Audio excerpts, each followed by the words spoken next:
ஜனநாயகம் என்பது இந்த திமுக ஆட்சியில் போராட்டத்தில் ஒரு துளியும் இல்லை என்பதற்கு இன்னைக்கு நடந்துடக்கூடிய இதுவுமே சாட்சி தான். இப்போ சீமானெல்லாம் வந்து கைதுக்கு பயப்படுவாருன்னு கேட்டால் கிடையாது. அவர் எனக்கு தெரிஞ்சு எஃப்ஐஆர் மட்டுமே சாதாரணமாக ஒரு 250 எஃப்ஐஆர் அண்ணன் சீமான் மீது வந்து இருக்கும். மக்களுக்காக, குறிப்பாக அது அரசு ஊழியர்களாக இருக்கலாம், தூய்மை பணியாளர்கள் இருக்கலாம், யாராக இருந்தாலுமே அவங்களுக்கான பிரச்சனை என்று சொன்னால் வெறுமனையாக வந்து ப்ரெஸ் மீட் கொடுக்குறதோ இல்லை வந்து திரு விஜய் அவர்கள் போல அறிக்கை மட்டுமே வெளியிடுறது இல்லாமல் நேரடியாக களத்து வரக்கூடிய ஒரு நபராக சீமான் அவர்கள் இன்னைக்கு இருந்திருக்காரு. ஸ்டாலின் அவர்களே நீ சொல்கிறா இருப்பார், ஆட்சியிலும் அதிகாரத்திலும் பங்கு என்பது தமிழ்நாட்டுக்கே செட் ஆகாது அப்படின்னு சொல்கிறாரு. அப்போ நம்ம என்ன சொல்கிறோம்னா, மதிப்பிற்குரிய முதல்வர் ஸ்டாலின் அவர்களே, ஆட்சியிலும் அதிகாரத்திலும் பங்கு தமிழ்நாட்டுக்கு செட் ஆகலை அப்படின்னா நீங்கள் தைரியமாக எந்த கட்சியினுடைய ஆதரவும் இல்லாமல் தனித்து போட்டியிடணும். அதுதான் வந்து பார்த்தீங்கன்னா ஒரு சுயாட்சி செய்கிறது. திமுக கூட்டணியில் இருக்கக்கூடிய கூட்டணி கட்சிகள் கடைசி வரை எப்படி திமுக சாதம் கொத்தடிமையா இருக்காங்களோ அந்த மாதிரி இவங்களும் கொத்தடிமையா தான் இருக்கணும் அப்படின்ற ஒரு மனநிலை தான் திரு ஸ்டாலின் அவர்கள் வெளிப்பட்டிருக்கிறது. ஆனா இது வந்து ஒரு கொத்தடிமைத்தனம், இது ஒரு அடிமைத்தனம்ன்ற அளவுக்கு அறிஞ்சிக்காம கூட இந்த கூட்டணி கட்சிகள் இருக்காங்களா? ஆட்சியிலும் அதிகாரத்திலும் பங்கு தர மாட்டேன்னு சொன்னா நியாயமா வந்து விசிகா கோவம் வந்திருக்கணும், காங்கிரஸ் கோவம் வந்திருக்கணும். எங்களை எல்லாரும் வந்து அடிமைன்னு சொல்றாங்க, எங்களை அந்த குடும்பத்துக்கு நாங்கள் அடிமை கிடையாதுங்க, நாங்கள்லாம் கொத்தடிமைங்க அப்படின்னு சொல்றாரு. யாரு? ஒரு எக்ஸ்-எம்எல்ஏ. அப்போ எப்படி திமுகவில உடன்பிறப்புகள் வந்து இருப்பாங்களோ அதே போலதான் கூட்டணி கட்சிகளும் நமக்கு அடிமைகளாக இருக்கிறார்கள் என்பதை திமுகவுடைய தலைமை வந்து சரியா உணர்ந்திருக்கு. அதனால்தான் மதிப்புக்குரிய ஸ்டாலின் அவர்கள் வந்து இந்த வார்த்தையை வந்து சொல்லியிருக்காரு.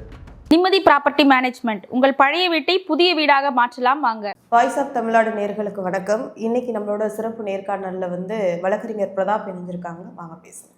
வணக்கம்மா. சென்னையில் ஒரு போராட்டம் நடந்திருக்கு. அதில் வந்து நாம் தமிழர் கட்சி ஒருங்கிணைப்பாளர் சீமான் கலந்துருக்காங்க. அங்கே வந்து சீமானே கைது செஞ்சுருக்காங்க. அதை நீங்கள் எப்படி பார்க்குறீங்க? இது தமிழ்நாடு ஊரக வாழ்வாதார இயக்கம். அவங்க வந்து பல்வேறு கோரிக்கைகளை வலியுறுத்தி குறிப்பாக அந்த இயக்கத்தினுடைய மகளிர் அவங்க தான் போராட்டத்தில் ஈடுபட்டிருக்காங்க.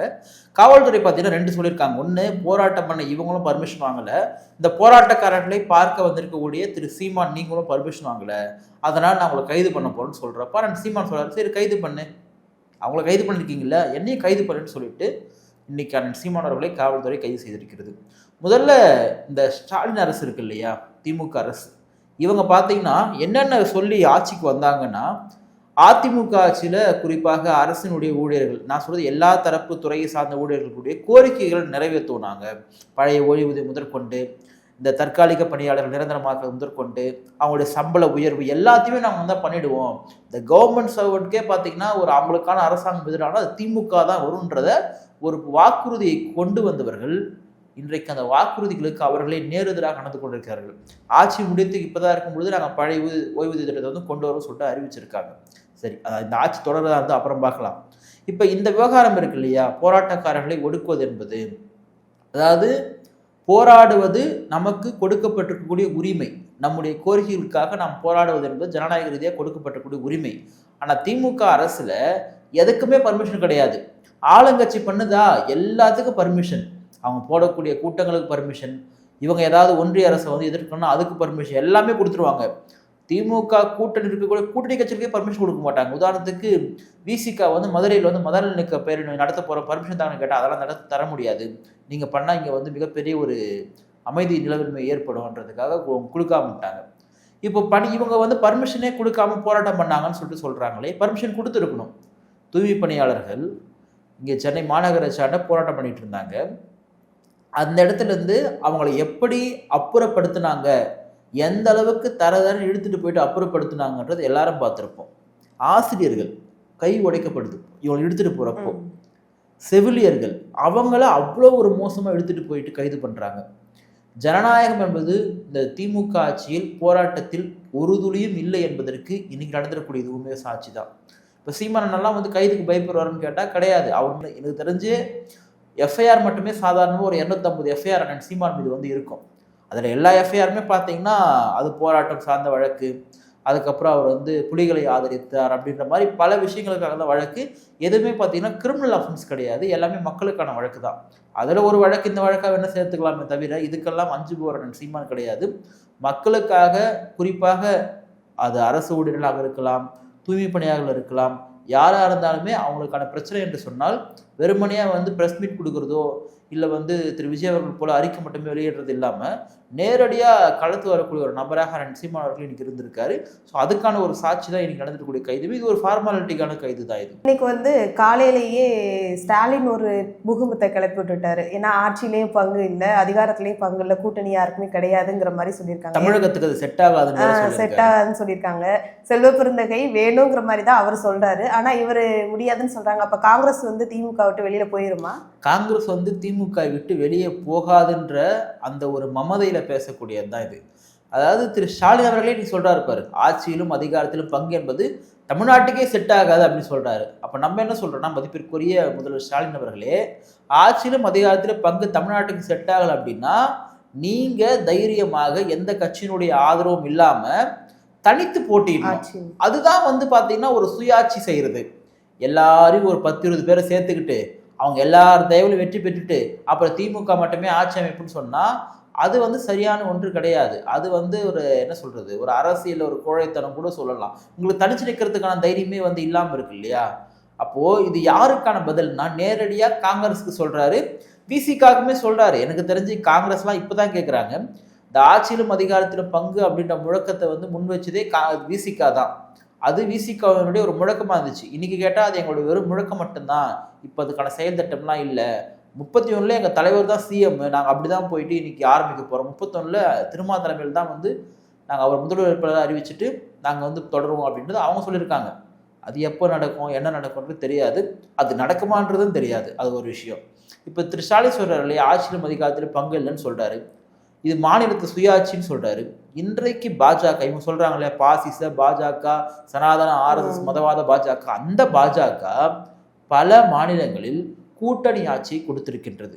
இவங்க பெரும்பான்மையா வந்துமே கூட பல மாநிலங்களில் பல்வேறு கட்சிகளுக்கு வாய்ப்புகளை கொடுத்து கூட்டணி ஆட்சியை பாஜக செய்யுது. அப்போ அந்த மதவாத பாஜகவே பண்ணுதுன்னா நீங்கள்லாம் வந்து இந்த மதச்சார்பற்ற கூட்டணி வச்சுக்கொள்ள நீங்கள்லாம் பண்ண மாட்டீங்கன்னு கேட்டால் இவர் பண்ண மாட்டேன்னு சொல்கிறாங்க. அப்போ என்ன அர்த்தம், நான் வெளிப்படையாமா திமுக கூட்டணியில் இருக்கக்கூடிய கூட்டணி கட்சிகள் கடைசி வரை எப்படி திமுக சாதம் கொத்தடிமையாக இருக்காங்களோ அந்த மாதிரி இவங்களும் கொத்தடிமையாக தான் இருக்கணும் அப்படின்ற ஒரு மனநிலை தான் திரு ஸ்டாலின் அவர்கள் வெளிப்பட்டிருக்கக்கூடியது. ஆனால் இது வந்து ஒரு கொத்தடிமைத்தனம், இது ஒரு அடிமைத்தனம்ன்ற அளவுக்கு அறிஞ்சிக்காம கூட இந்த கூட்டணி கட்சிகள் இருக்காங்களா? ஆட்சியிலும் அதிகாரத்திலும் பங்கு தர மாட்டேன்னு சொன்னால் நியாயமாக வந்து விசிகா கோவம் வந்திருக்கணும், காங்கிரஸ் கோவம் வந்திருக்கணும். இன்னைக்கு அவங்களாம் அப்படியே அமைதியாக இருக்கிறாங்க. ஏன்னு கேட்டால் 26 எப்படி கிடைக்க போகிறது இல்லை, சீட்டு கிடைக்கிறதே பெரிய விஷயமானு தெரில. ஏன்னா இன்னைக்கு விசிகாலாம் ரெட்டை இலக்கத்தில் சீட்டு கேட்குறாங்க. அதுவுமே கண்டிப்பாக திமுக கண்டிப்பாக ரெட்டை இலக்கத்தில் சீட் கொடுக்காது, அது நமக்கு தெரியும். இது விசிகாவுக்குமே தெரியும். ஆனால் அந்த நேரத்தில் அவங்க என்ன சொல்ல போகிறாங்கன்றதான் ஒரு பெரிய அதிர்ச்சியான விஷயமா இருக்கும். எனக்கு தெரிஞ்சு 6 சீட்டு தான் ஃபைனலு, அதிகபட்சமாக 1-2 போகலாம். அதுவுமே 8 இல்லை 9 ஒற்றை இலக்கம் தான். அங்கே காங்கிரஸ்க்கு மட்டும் ரெட்டை இலக்கத்தில் கொடுப்பாங்க. அது ஏண்டானா கடைசி வரைக்கும் காங்கிரஸ் அப்படின்ற ஒரு மூட்டையை திமுக தன் தலையில் சுமந்து கொண்டிருக்கிறது. அது காரணம் என்ன, என்னைக்காவது ஒரு நாள் வந்து காங்கிரஸ் வந்து இந்தியாவை ஆட்சி செய்யும், அன்றைக்கு வந்து நமக்கெல்லாம் கூட்டணி ஆட்சி கிடைக்கும், அன்னைக்கு நம்ம சொந்தக்காரங்க யார், அவங்க மச்சான் அவங்க மகன் அப்புறம் வந்து யாராவது பிடிச்சவங்க இவங்களெல்லாம் சேர்த்து நம்ம வந்து மத்திய அமைச்சர் பதவி வாங்கிடலான்ற ஒரு எண்ணத்தில் இருக்காங்க. நான் சொல்கிறேன், மோடி என்கிற ஒரு நபர் இந்தியாவின் பிரதமர் வேட்பாளராக இருக்கிற வரைக்கும் காங்கிரஸ் அதை கனவு கூட காண முடியாது. ஏன்னு கேட்டால் அவர்கிட்ட நெருங்க கூட முடியாது. அந்த யதார்த்த உண்மையை வந்து ஒத்துக்கணும். உங்களுக்கு உண்மையாகவே உங்களை அவர் வீழ்த்துவதற்கான கெப்பாசிட்டி இருந்தால் இந்த எதிர்கட்சிகளால் ஒரு பிரதமர் கூட தேர்ந்தெடுக்கிறதுக்கான வேட்பாளர்கள் அறிவிக்க முடியலையே. இந்தியா கூட்டணி யார் பிரதமர்னே தெரிவிக்காம சேர்த்து சந்திக்கிறாங்க. அப்ப யாரு கோட்டு போடுவாங்க? ஸ்டாலின் கோட்டு போடுவாங்களா பிரதமரா, மம்தா பானர்ஜி கோட்டு போடுவாங்களா, இல்ல வந்து யாரு கோட்டு போடுவாங்க? அது ஒரு கன்ஃபியூஸ் இருக்கும். அப்போ வந்து எல்லாருக்கும் என்ன தெரியுதுன்னா இது ஒரு டம்மி கூட்டணி போல, இவங்களுக்கு ஓட்டு போட்டால் வேலைக்காகாதுன்றதுக்காக எல்லாரும் அந்த மாநிலத்திற்காக ஓட்டு போடுறாங்க, தேசிய கட்சிகளுக்காக யாரும் ஓட்டு போடுறது கிடையாது. அப்போ ஸ்டாலின் அவர்கள் சொல்லியிருக்காரு இந்த ஸ்டேட்மெண்ட்டு, இந்த ஸ்டேட்மெண்ட் வந்து யாருக்கு பூகம்பத்தை ஏற்படுத்தும் அப்படின்னா, இப்போ குறிப்பாக இந்த காங்கிரஸில் வந்து இப்போ சில பேர் வந்து இந்த டிவி கேட்க போகிறதுக்கு ஒரே துடியாக துடிச்சிட்டு இருக்காங்க. அந்த கட்சியினுடைய ராகுல் காந்தி அவர்களுக்கு நெருக்கமாக இருக்கக்கூடிய பிரவீன் சக்கரவர்த்தி முதற்கொண்டு டிவி கேட்க போகிறதுல ரொம்ப குறியாக இருக்காங்க. ஏன்னு கேட்டால் டிவி கேக்கு போனால் சீட் இன்க்ரீஸ் ஆகும். இப்போ உங்களுக்கு திமுக வந்து 20 சீட்டு ஒரு 18 சீட்டு தருது அப்படின்னா டிவிக்கெல்லாம் சாதாரணமாக 40-50 சீட் தரும். ஏன்னா வேற யாரும் இல்லாங்க. அதனால வந்து காங்கிரஸ் போன்ற பெரிய கட்சி போகுதுன்னா 40-50 சீட் வந்து தரும். பேருக்கு தான் பெரிய கட்சி, அதையுமே சொல்லணும். அவங்களுக்குலாம் பார்த்தீங்கன்னா வந்து ஒரு கம்யூனிட்டிக்கான கட்சி அறியப்பட்டிருக்கலாம் சில கட்சிகள், அந்த கட்சிக்கான ஓட்டு கூட காங்கிரஸுக்கு கிடையாது. அதுதான் இன்றைக்கு நிலைமை. அப்படிப்பட்ட காங்கிரஸ் அங்கே போச்சுன்னா சீட் தரும் சொல்லிட்டு அவங்களுக்கு ஒரு ஐடியா இருக்கும். அப்போ இன்னைக்கு டிவிகேவை ஆதரிக்கக்கூடிய காங்கிரஸ்காரர்கள் கோவப்படுவாங்க. அது எப்படி சொல்லலாம், ஆட்சியிலும் அதிகாரத்தில் பங்கு இல்லை, உங்களுக்கு சீட் அதிகமாக தருவாங்கன்னு தெரிலாங்க, இதில் ஆட்சியில் அதிகாரத்தில் பங்கு இல்லை அப்படின்றது இவங்க கோவப்படுவாங்க. ஆனால் நியாயமாக கோவப்பட வேண்டிய விசிகா மௌனமாக இருக்கிறது.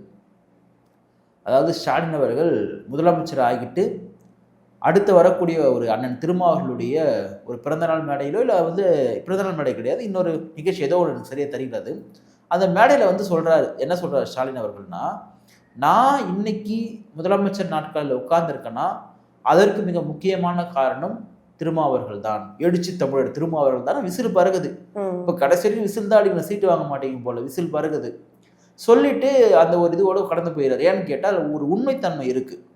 தமிழ்நாட்டினுடைய ஓட் பேங்க் அப்படின்றது உங்களுக்கு பெரும்பாலும் வட மாவட்டங்கள், தென் மாவட்டங்கள், மத்திய மாவட்டங்கள்னு சொல்லிட்டு பிரியும். இதில் தென் மாவட்டங்கள் இருக்கக்கூடிய இந்த கன்னியாகுமரி, ராமநாதபுரம், மதுரை, தேனி இந்த பெல்ட்டில் இருக்கக்கூடிய இடத்துலலாம் திமுக போலவே அதிமுகவும் பல்வேறு இடங்களில் வெற்றி பெற்றுடுச்சு. மத்திய மாவட்டங்களையும் அப்படி தான், கிட்டத்தட்ட சேலம், திருச்சி இது போன்ற இடங்களுமே அப்படி தான் வந்து வெற்றி பெற்றாங்க. வட மாவட்டங்களில் அதிமுகவால் பெரிய அளவிலான இடங்களை வெற்றி பெற முடியல. ஏன்னு கேட்டால் விசிகாவினுடைய பெருவாரியான பறையர் சமூகத்தினுடைய ஓட்டு என்பது திமுக அப்படியே கன்சிடர்ட் ஆச்சு. நாட் ஓன்லி பறையர் சமூகம், கிறிஸ்துவருடைய வாக்கு, இஸ்லாமியருடைய வாக்கு. அப்போ கிறிஸ்தவர், இஸ்லாமியர், பட்டியல் சமூக மக்களுடைய வாக்கு வங்கி என்பது திருமா கூட்டணியில் இருக்கிறான்ற ஒரே ஒரு காரணத்துக்காக தான் திமுக வந்துச்சு, மற்ற எந்த காரணம் கிடையாது. ஏன்னா ஸ்டாலின் அவர்களுக்காக ஓட்டு போட்டுருப்பாங்க இவங்கெல்லாம். அதெல்லாம் ஸ்டாலின் அவர்கள் பார்த்தீங்கன்னா ஒரு கரிஸ்மாட்டிக்கான ஒரு லீடரெல்லாம் தமிழ்நாட்டு மக்களுக்கு தெரியல. கருணாநிதி அவருடைய மகன் அப்படின்ற அடையாளம் தான் வந்து அன்றைக்கு இருந்தது. அப்போ இந்த ஓட்டு வந்து போட்டாங்கன்னா அது திருமாவர்களுக்காக. வாக்கு சதவீதம் பார்த்தீங்கன்னா திமுகவுக்கும் அதிமுகவுக்கும் பெரிய அளவில் கிடையாது. இந்த இடத்துல வெற்றி பெற்றதுனால மட்டும்தான் இவங்களால ஆட்சிக்கே வர முடிஞ்சது. அப்போ இதுக்கான மெயின் ரோல் பண்ணது விசிகாவும் திருமாவர்களும். ஆனால் அவருக்கு 6 சீட்டு கொடுத்து சுருக்கிட்டாங்க. இப்போது இந்த ஆட்சியிலும் அதிகாரத்திலும் பங்கு இல்லை அப்படின்னு சொல்லிட்டு திரு ஸ்டாலின் அவர்களே சொல்கிறாருன்னா அவரே தன் வாயால் நீங்கள் எல்லாம் கடைசி வரை எங்களுக்கு அடிமைகளாக தான் இருக்க வேண்டும். அதுக்கப்புறமே ஒரு வாட்டி சொல்லியிருக்காரு. என்ன சொல்லியிருக்காருன்னா, எங்களுக்கும் காங்கிரஸுக்கும் நட்பு எப்பவுமே தொடரதான் செய்யும் அப்படிங்கிற மாதிரியும் பேசியிருக்காரு. இது வந்து ஊடாக்குல நடுவில் இருக்கிற மக்கள் வந்து கிளப்பி விட்டது, இது வந்து எங்க 2 பேருக்குள்ள அது எந்த பிரச்சனையும் கிடையாதுங்கிற மாதிரியும் சொல்லியிருக்காரு ஸ்டாலின். அதை ஏன் திரும்ப சொல்றாருன்னா, செல்வ பிறந்த இருக்கார் இல்லையா, அவர் காங்கிரஸ் கட்சி தலைவர். ஆனால் திமுகவுக்கு அவரை போல நெருக்கமாகவும் விசுவாசமாக இருக்கக்கூடியவங்க யாருமே இல்லை போல. அவர் திமுக கூட்டணி உடஞ்சிடக்கூடாதுன்றதுல மிகப்பெரிய ஒரு கவலை வச்சிருக்காரு. அதே போல் இப்போ இது பேரம் பேசுகிறாங்கல்ல காங்கிரஸ்ல இருந்து சில பேர் வந்து நாங்கள் விஜய்கிட்ட போகும் அப்படி ஒன்று சொல்கிறப்ப இவர் வந்து அதெல்லாம் கிடையாது, நாங்கள் தேசிய தலைமை ஒன்றும் அப்படிலாம் சொல்லலை. ராகுல் காந்தி அவர்களும் திரு விஜய் அவர்களும் ரொம்ப க்ளோஸ் ஃப்ரெண்ட்ஸு. கிட்டத்தட்ட விஜய் அவர்கள்லாம் காங்கிரஸ் கட்சியில் சேர்ற மாதிரி இருந்த ஒரு நபர். அந்த அளவுக்கு அவங்க 2 பேரும் திக் ஃப்ரெண்ட்ஸு. கேரளாவில் பார்த்தீங்கன்னா இப்போ தமிழ்நாட்டில் எப்படி உங்களுக்கு விஜய் அவர்களுக்கு பெரிய ரசிகர்கள் இருக்காங்களோ அதே போல் கேரளாவில் விஜய் அவர்களுக்கு ரசிகர்கள் இருக்கிறாங்க. ஆனால் கேரளாக்கிற மக்கள்லாம் பார்த்து நடிகருக்கு ஓட்டு போடக்கூடிய அந்த மக்கள் கிடையாது, அவங்க கொஞ்சம் அறிவாளிகள் தான், ஏன்னா நடிகருக்கு ஓட்டு போடல. ஆனால் இவங்க என்ன ஒன்று, ராகுல் காந்தி அப்புறம் தேசிய தலைமை காங்கிரஸ் என்ன யோசிக்குதுன்னா, விஜய் அவர்கள் நம்ம அலையன்ஸுக்கு வந்தார்னா கேரளாவில் காங்கிரஸ் கொஞ்சம் வலுவாக தான் இருக்குது, அங்கே கம்யூனிஸ்டும் காங்கிரஸ் தான் வலுவான அமைப்பு. அப்போ இன்னைக்கு வந்து காங்கிரஸ் வந்து கேரளாவில் பார்ட்டியில் அவங்க வந்து ரோலிங்கில் வந்து இல்லை, அவங்கள வந்து அவங்க ரூல் பண்ண முடியல அவங்களால. அப்போது காங்கிரஸ் என்ன நினைக்குது, இங்கே நம்ம தமிழ்நாட்டில் காங்கிரஸும் டிவிகேவும் ஒருங்கிணைந்தால் கேரளாவிலும் ஒருங்கிணையலாம். கேரளாவில் ஒருங்கிணைந்தால் ஏற்கனவே காங்கிரஸ் அங்கே வலுவாக இருக்கக்கூடிய ஒரு கட்சி தான், ப்ளஸ் விஜய் அவர்களுடைய அந்த ஃபேன்ஸ் ஓட்டுமே அங்கே கிடைக்கும். நம்ம தமிழ்நாட்டில் ஒன்றுமே இல்லாமல் டம்மியாக எம்எல்ஏ வருகிறதுக்கு விஜய் அவர்களுடைய தயவில் கேரளாவில் ஆட்சிக்கே வந்தால் அதுதான் வந்து சிறப்புன்னு சொல்லிட்டு காங்கிரஸுடைய தலைமை நினைக்குது. இதுதான் உண்மை.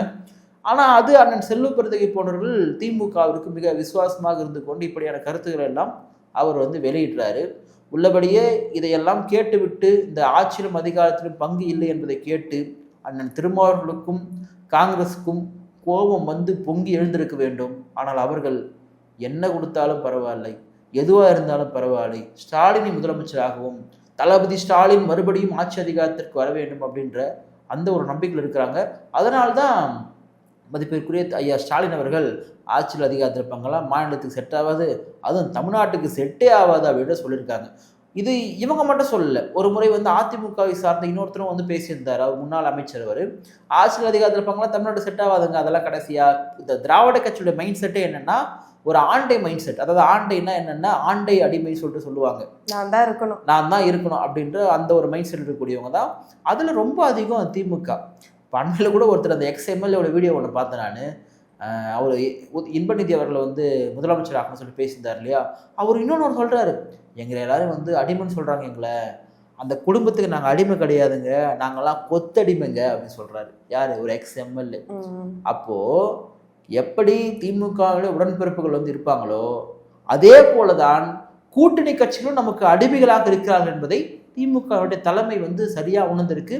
அதனால தான் மதிப்புக்குரிய ஸ்டாலின் அவர்கள் வந்து இந்த வார்த்தையை வந்து சொல்லியிருக்காரு. சமீபத்தில் வந்து செல்வ பெருந்தகை ஒரு பைட்டு கொடுத்துருந்தாரு. விசிகாவும் பாமகவும் பேசலாம், 2 பேரும் ஒத்துழைச்சு பேசிட்டா ஏதாச்சும் ஒரு முடிவு எடுக்கலாம் அப்படிங்கிற மாதிரி பேசியிருந்தாரு. அரசு வந்து ஒரு டிவிக்கு வந்து இன்டர்வியூ கொடுத்துருந்தாரு. அதில் வந்து செல்வ பெருந்தகை வந்து ஃபர்ஸ்ட் அவங்க கட்சியை பார்க்க சொல்லுங்க, அதுக்கப்புறம் அடுத்த கட்சிக்கு வாங்க, இன்னும் திருமாவை பற்றி பேசுகிற அளவுக்குறா அவர் இன்னும் வளரலை அப்படிங்கிற மாதிரி பேசியிருக்காரு. அதுக்கு நீங்கள் என்ன சொல்றீங்க? இல்லை, இது வந்து உண்மைதானே. என்னன்னா செல்வ பெருந்தகனை வந்து விசிகால் வந்து ஒரு நபர்பா, விசிகாவினுடைய சட்டமன்ற உறுப்பினர், விசிகாவினுடைய மாநில இளைஞரணி செயலாளர், இன்னைக்கு அண்ணன் சங்கத்தமிழ் இருக்கக்கூடிய பொறுப்பில் வந்து அவர் தான் முன்னாடி வந்து இருந்தவர். அப்படி இருந்த ஒரு நபர் தான் செல்வ பெருந்தகண்ணன். செல்வ பெருந்தகண்ணன் பல கட்சியில் வந்து இருந்திருக்காரு, அது எல்லாருக்குமே வந்து தெரியும். அவருடைய பயணம் என்பது புரட்சி பாரத்தில் வந்து தொடங்குச்சு, அங்கேருந்து பல கட்சியில் வந்து இருந்திருக்காரு.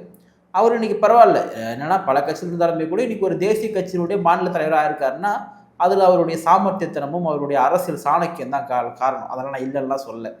ஆனால் இன்னைக்கு என்னன்னா விசிகாவிற்கு அறிவுரை சொல்கிற இடத்துக்கு வந்து நின்று இருக்காரு. இந்த அறிவுரை வந்து யார் சொல்லணும்? ஒன்று திமுக சொல்லணும், இல்லைனா வந்து விசிக அதை ஏற்றுக்கணும். மற்ற கூட்டணி கட்சிகளுக்கு இதை பற்றி பேசுவதற்கான தார்மீக உரிமை உங்களுக்கு கிடையாது. பாமக உள்ள வரணுமா வரக்கூடாதா அப்படின்றத ஸ்டேட்மெண்ட்டை வந்து திமுக முடிவு பண்ணும், விசிக தன் கருத்தை சொல்லலாம்.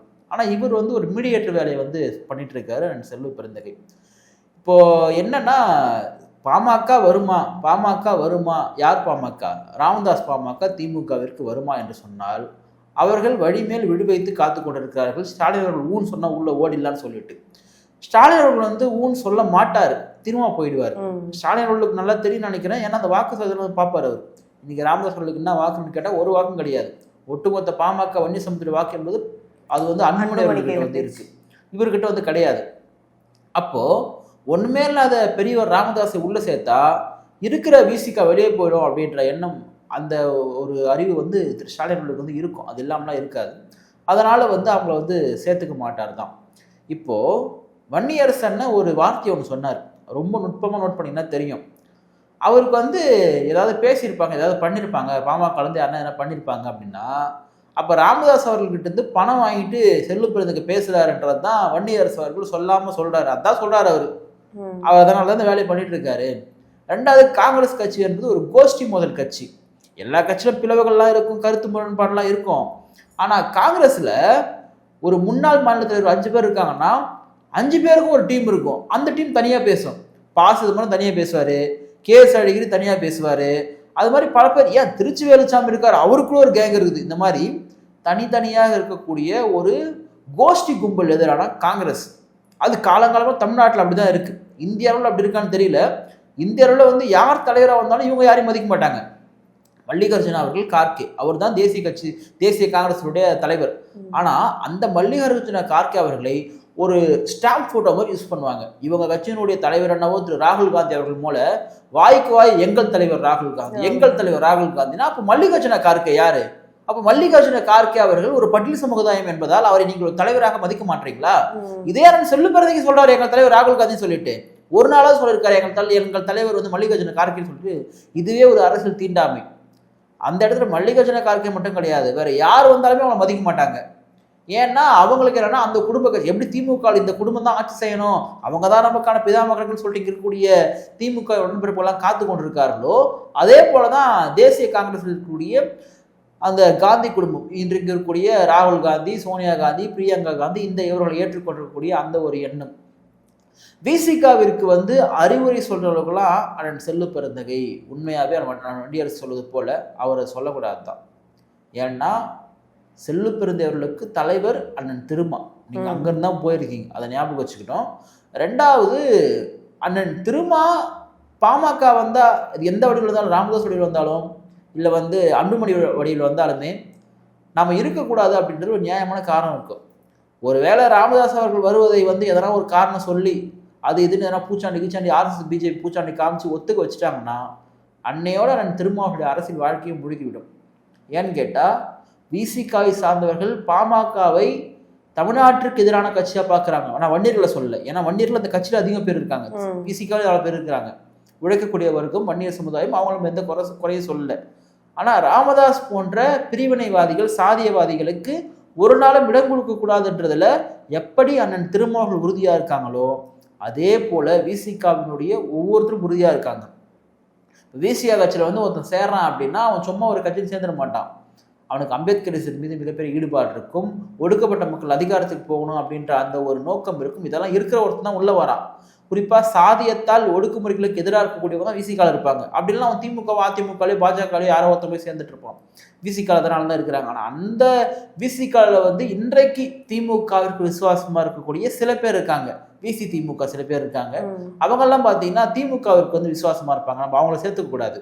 ஆனால் இந்த விவகாரத்தில் பரவாயில்ல, எல்லாருமே ஒற்றுமையாக இருக்கிறாங்க.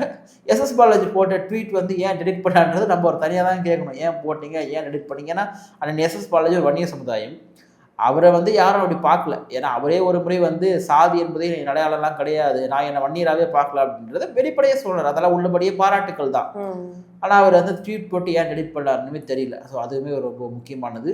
ஸோ வன்னியரசு அவர்கள் செல்லுப்பெருந்தவர்களுக்கு எதிராக கருத்தை வைப்பது என்பது அது நியாயமானது, சரியானது.